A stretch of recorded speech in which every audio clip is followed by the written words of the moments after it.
അൽ Jazeera ഏതാ Lulu compare ചെയ്യണേ. അൽ Jazeera ഒരു രക്ഷയില്ല, പൊളിയാണ്. ടേസ്റ്റ് ചെയ്ത് നോക്കട്ടെ എങ്ങനെയൊക്കെ സാധനങ്ങൾ. ഇത് ഫുഡിൻ്റെ ലിസ്റ്റ്, എൻ്റെ ഫുൾ ലിസ്റ്റ് ഉണ്ട് എന്തൊക്കെയാണ് ഇത് ഉള്ളതെന്നുള്ളത്. ഓരോ സാധനത്തിനും അതിൻ്റെ പേര് നമ്പർ പ്രകാരം ഉണ്ട്. വെള്ളം വരെയുണ്ട്, വെള്ളം എക്സ്ട്രാ വെള്ളം ഇത് എല്ലാ സാധനങ്ങളും.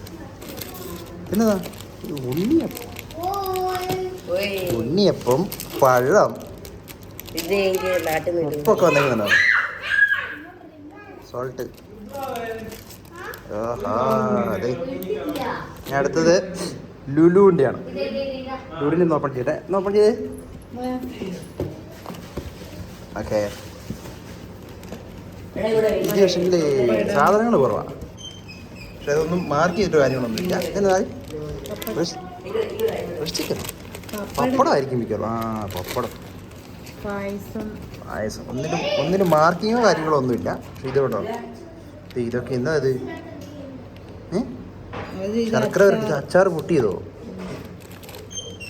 അച്ചാറിൻ്റെ കവർ ഊരിപ്പോയാന്ന് തോന്നുന്നു. ഇതെല്ലാം കൂടെ ഊരി ഒരു കവറിനകത്തിട്ടിട്ടുണ്ട്. പഴം, ചോറ്. പക്ഷെ ഒന്നിനും മാർക്കിങ്ങോ കാര്യങ്ങളൊന്നുമില്ല. ശരി, ഒന്നിനും പൊതി പാക്കിങ് കുഴപ്പമില്ല, പാക്കറ്റൊക്കെ നല്ല ഇഷ്ടപ്പെട്ടു.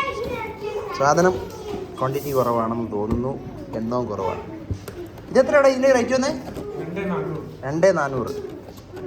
2 ദിനാർ 400 ഫിൽസ്. ഇത് അൽ ജസീറയുടെ. ഇതിന് വന്നേക്കുന്നത് 2 ദിനാർ 290 അല്ലേ? 2300 ആണേ. ഇതിനകത്ത് അടിപൊളി നല്ല ഡിസൈനും കാര്യങ്ങളൊക്കെ. ഡിസൈനും പൊളിയാണ്, അടിപൊളി.